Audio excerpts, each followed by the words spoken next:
The number one thing that's going to change your life, the only thing that will change your life, change your business, change your money, change your relationship, is you must raise your standard.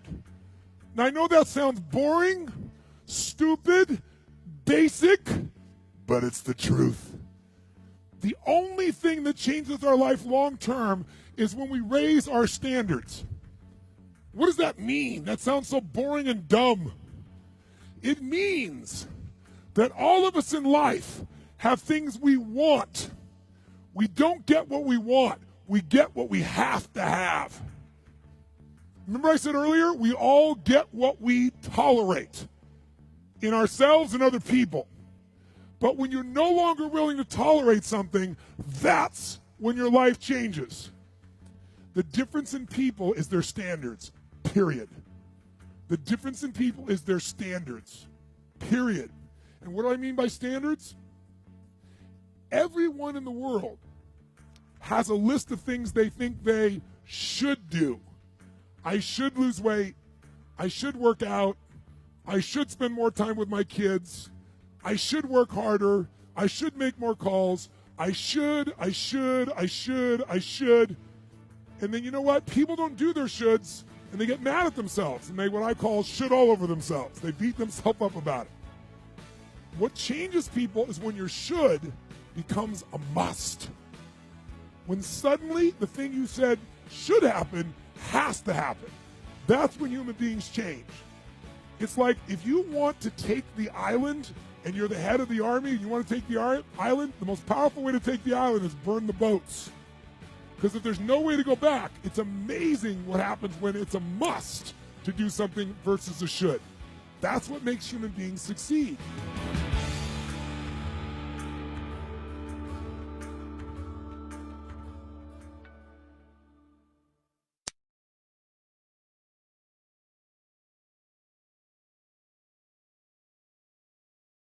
Because here's what leaders really do.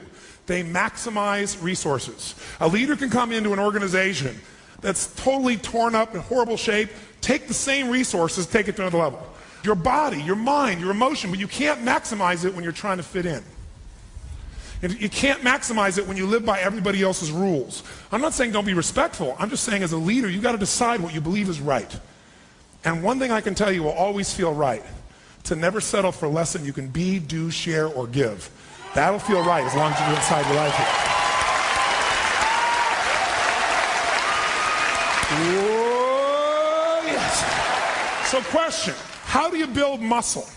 Because what we want to leave here with is not some just positive attitude BS. We don't want to just leave here with some material we wrote in our books. We want to leave here with a different sense of identity, strength, and muscle. I don't just mean just physical muscle, I mean emotional muscle. Because think about how do you build a muscle? What do you do? No. Exercising a muscle is how you keep it. If you don't use it, you lose it. Faith unused, faith unemployed does not grow. It diminishes, true? Courage that's inside of you, that after a while you don't use your courage, you don't make yourself do it. The courage muscle doesn't get bigger, it gets smaller. Passion between a couple, where you're so busy and you're so tired, unexpressed, after a while, that passion dwindles, sometimes moves to seemingly nothing for people that really do love each other. But what's happened is they just haven't used the muscle. It's so weak, it's like, where would we even start? Right? That process happens in all human beings, and the emotional muscles are the one that shape every leader in every part of this world. Because everything that's happening in this world is an emotional game. 911 was an emotional game. 12 guys took down a $5 trillion economy for a few days, shut down the air transport system, and put the word terrorism, fear, and uncertainty into 255 million Americans. I don't support it, but one thing drove it: emotion. It wasn't intellect. They used their intellect to its maximum capacity for bad, for destruction, from our perception. Certainly mine, you'd probably agree with me. But on the other hand, there are a group of people that are on a plane who use that same emotion to get themselves from a place of total fear to saying the phrase, let's roll. And those people, Todd Beam and those people there,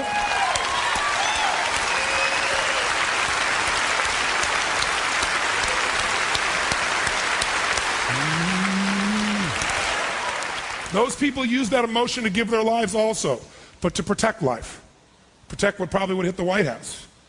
to change that piece. Those people put their lives on the line because they activated the emotion. They didn't sit there emotionally unfit, hanging out in their chairs hoping or worrying or fearing just for themselves. They figured out there's something we got to do and we're going to do it now. Muscle, emotional muscle, that's what will change your life. 80% of success in life, 80% of achievement in business, 80% of almost anything that matters in your life is psychology, and 20% is mechanics. How to get fit physically is not that complex. There are a million classes, courses, programs, elements, internet elements. There's a gym on every corner. There's a trainer anywhere nearby. How to do it, the mechanics is not that complex. So how come the vast majority of people on this planet, I should say, vast majority of Americans, not the planet, because most people don't have enough money to be like people here, we're the most obese nation in the history of the world. We're physically fat because we're emotionally fat. Because what it takes is will. People tell me all the time, diet and exercise, you have a great life. That's a two-legged stool. It won't stand. You need the third element. The third leg is emotional fitness, psychological strength, the capacity to drive yourself to do what doesn't feel good initially but feels incredible long-term. That's what we're going to do here. The bottom line is, if leaders get results, and most people don't get results, most people tell us a story, don't they? If you don't get the result, if people don't achieve their goal, they don't get the result, why don't they achieve it? What do most people tell us? What have we even said at times, if we're honest? You didn't achieve the goal, you didn't achieve your dream, you didn't achieve this thing. We as a company didn't do it because what? What's the reason people give? Tell me. We don't have the, okay, we didn't have the money. What else? Tell me. Oh, we didn't have the time. I didn't have enough time to achieve it.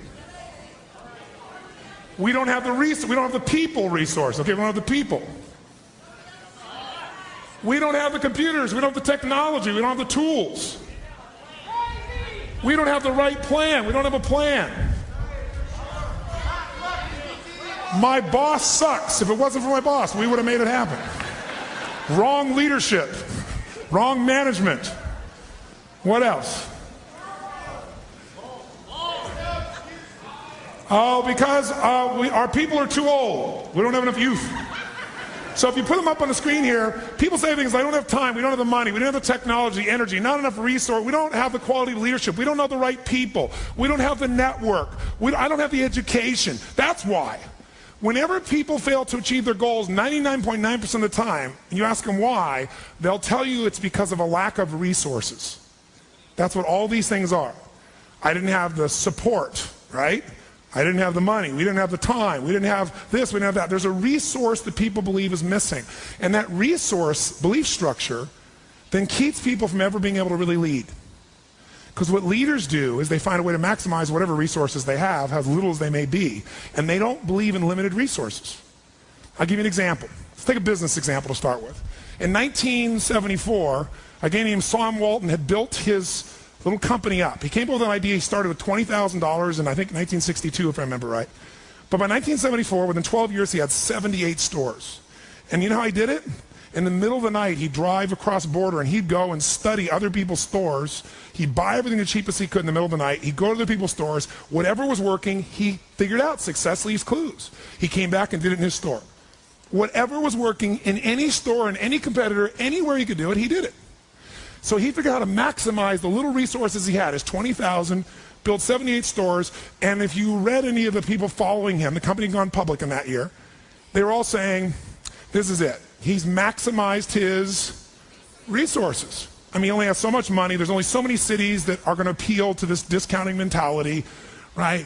This is it, this is all he can do. And the word on Wall Street was, sell. Now what's interesting is, at that time, you look at Sears and Kmart, and they were gargantuan companies, weren't they? 20, 30, 40, 50 times, 100 times his size or more, probably. And at that time, they were the leaders, and they knew what's going to happen. But did things change, yes or no? Did he suddenly get mass amounts of capital? No. Here's what they didn't understand. Sam Walton now, or the Walton organization, Walmart, is the most successful retailing operation on earth. And when you talk about Bill Gates being the richest man in the world, that's only true because Sam's fortune is divided up amongst a bunch of different family members. You put them together, they dwarf Bill Gates. Sam Walton did this. How did he do it? What people underestimated is that this guy could go to 4,400 stores, do $250 billion. Where's Kmart today? And they've been shrinking. All of them have been shrinking. And he's the dominant force on earth. Here's the thing he understood. Resources are interesting, but the ultimate resources are the feelings of emotion that make you resourceful. Think of it this way. Resourcefulness is the ultimate resource. What do I mean? What are the emotions that make all this possible? What's the fuel that takes an idea from being in your head where you intellectually know what to do? How many have had an idea, for example, was a great idea, you're excited about it, and then you didn't do anything. One day, there you saw it on the shelf, you saw it somewhere else, someone stole your idea. How many have had this happen? Say, I. The only difference between you and that person was not that they had more resources, they were more resourceful.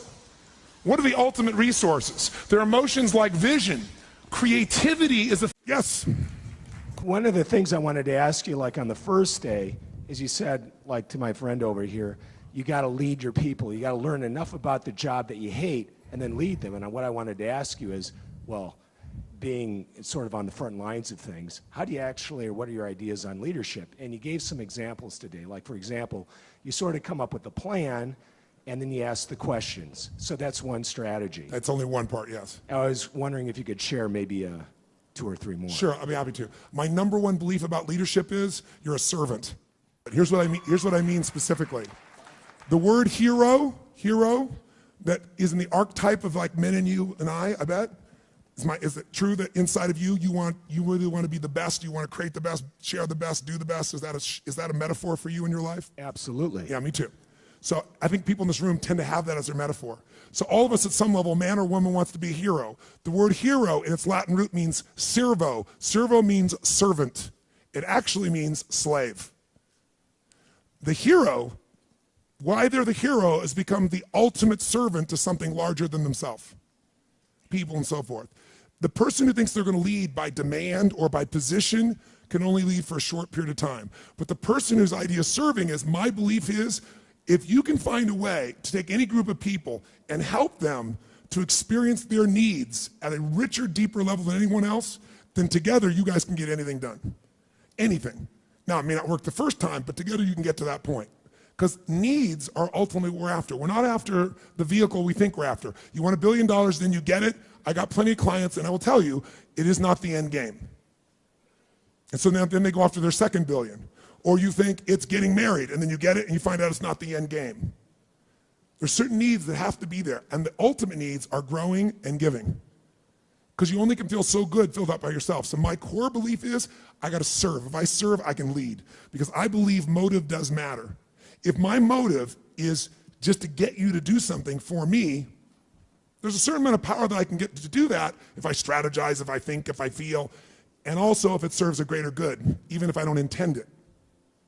If the bumblebee goes to try to get the nectar it wants, its selfish goal, I believe there's a higher power that guides it all.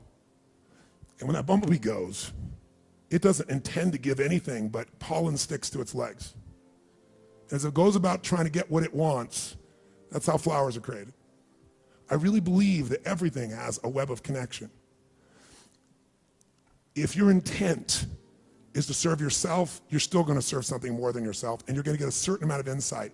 If your intent and your motive is to serve something, yourself, but also something more, just your kids, then I believe you get a different level of insight. And because you're serving more of what serves life. It's not just me. It's me and my family. If you're trying to serve a community, I believe you get a different level of insight. If you're trying to serve humanity, you get a different level of insight. I get emotional thinking about it because this is why I do what I do. So when someone stands up, it's not about business, it's not about anything, but about serving them. So I will use abrasive or creative language. I'll use whatever it takes, humor, stupidity, I'll make fun of myself, I'll challenge, I'll do anything to serve. That's why I'm here. I don't need to do that anymore, but I love to see someone free and alive and lit up. So when that's your motive, no matter how people perceive you on the outside, if they're around you long enough, you can't hide what your real motive is. And they'll see it and they'll feel it. Motive does matter. If it's to serve something higher, it'll be that. That doesn't mean you don't get served too. And in business, you gotta be served. Or I used to do business and I lose money in the business and everybody else was happy. And it was wonderful, except I had no business. So it's, killing the goose that lays the golden eggs. So I've learned to put that balance in. But that gives me power. That's why time disappears for me. Because I'm not about getting some action done. I'm about the outcome. Question. You know, we talked about, you know, the economy being real rough going Yes. forward, but you've given so much of yourself, and I can see it, and the passion behind these people about teaching these really important business principles, that I'm confident that it's going to be a lot shorter to come out of this recession. Thank you so much. Thank you. Give him a hand. What makes you a leader is your ability to make a decision. Who's with me on this, right? And anybody can make the easy decision, right? So what makes you a leader is you can make the tough decisions. And what makes you a leader is you make the decision. What makes you a great leader is, you know, I may be wrong, but if I have to wait till everything's resolved, nothing's going to get resolved. So I'm going to make a decision. If I make a decision and it's wrong, I'll find out quicker than if I sit on the fence while my life goes by. I remember I've shared this with maybe a few of you before, but years and years ago when we had the big Gulf War, General, Norman Schwarzkopf's a friend of mine who passed away a few years ago, and I used to bring him in to talk about leadership. And one of the first times I ever asked him, I said, how do you define leadership? You know, how do you know when a person's really a leader? And he said, when they can make decisions. And he said, I can remember when he was an assistant to a general, and I forget what the exact position is, but he said he was responsible for reading all the briefs. And this general is one of the highest generals in the Army, and there was a decision that needed to be made and had to do with 10 years of going back and forth with the Pentagon, trying to figure out if they're going to go one direction or another. It was a gigantic decision that was going to affect the way the Army was structured, how money was going to be divided, what resources are going to go where. And he said they brought in this group of 20 people in, and they had this 2-hour meeting, and everybody got up and pitched their side of what they thought was right. And at the end, when it was completely done, the general said, has everyone said their piece? He said, yes. He said, do this. It was plan A or plan B, whatever it was, out of the 3 choices they had. And everybody said, okay, okay, General, saluted him and ran off to go implement this thing. And Schwarzkopf said he was freaking out because he knew there's no way that general could have read everything even he'd read, and this was such a complex piece, and there was only 2 hours, and everybody gave their best, but oh my God, there's so many things to consider. And so he finally got up enough courage, he said, to go to the general and said, General, so he said, permission to speak freely. He said, ease, speak freely. He said, General, there is so much information here and there's so much here and no one's really going to know for sure. How the hell could you just make that decision like that? He said, because someone had to make it.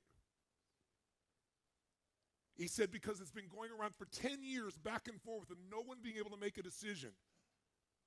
He said, what if you're wrong? He said, if I'm wrong, we'll find out quicker. And if I'm right, the job will be done. Next question. Right? It's like when you're put in charge, take command.